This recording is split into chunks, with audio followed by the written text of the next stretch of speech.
नमस्कार दोस्तों, एक सच्चे देशभक्त की कहानी।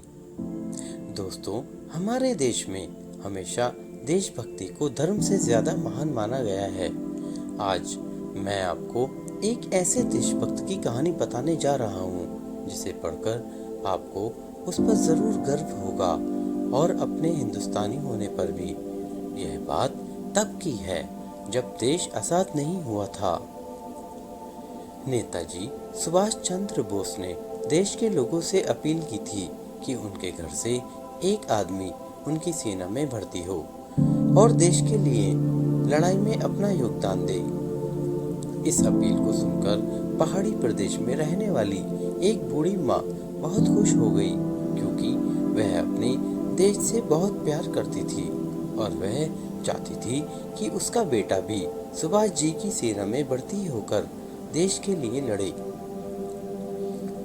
जब बूढ़ी माँ के बेटे को उनकी इच्छा का पता चला तो वह भी खुशी खुशी सेना में जाने के लिए तैयार हो गया और अपने माता का आशीर्वाद लेकर सेना में भर्ती होने के लिए पहुंच गया।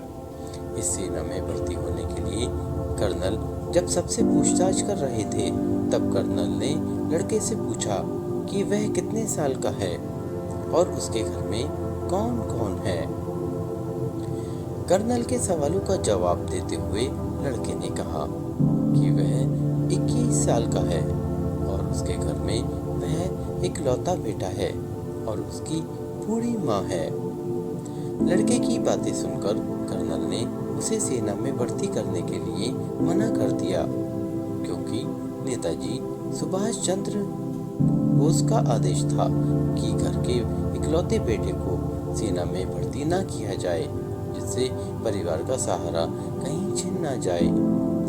हालांकि लड़के ने कर्नल की बहुत विनती की और उसे सेना में भर्ती कर लेने के लिए कहा, लेकिन कर्नल ने उसकी एक ना सुनी और उसे घर वापस लौट जाने के लिए कहा।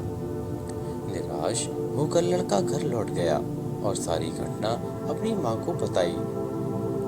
इस दुख को उसकी माँ सहन नहीं कर पाई और उसे आखिरी कुछ शब्द बोलकर वह अपना देह त्याग गई। माँ का अंतिम संस्कार करके लड़का फिर से सेना में भर्ती होने के लिए वहीं पर वापस लौट आया और वापस लौटकर उसने कहा कि अब उसके पास कोई परिवार नहीं है। उसके परिवार में एक सदस्य जो उसकी माँ थी, वह भी उसे यह कहकर चली गई कि वह आज से उसकी माँ नहीं है, क्योंकि वह उसकी देशभक्ति के रास्ते में रोड़ा बन रही है, इसलिए उसे उसकी माँ कहलाने का हक नहीं है और उसकी असली माँ भारत माता है। इन सारी बातों का नेताजी को जब पता चला तो उन्होंने इस देशभक्त माता को श्रद्धांजलि दी और उनके बेटे को सेना में भर्ती कर लिया और उन्हें कप्तान की पोस्ट पर नियुक्त कर दिया।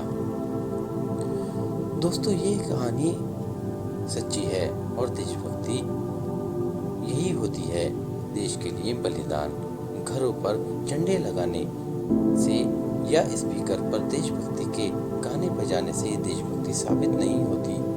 देशभक्त के दिलो दिमाग सब जगह देश छाया रहता है। भारत में ऐसे देशभक्तों की कोई कमी नहीं है। ऐसे देशभक्तों को सलाम है। दोस्तों, ये कहानी आपको कैसी लगी हमें कमेंट करके ज़रूर बताएं और हमारी वीडियो को शेयर और लाइक करना ना भूलें। धन्यवाद। आपका दिन शुभ हो।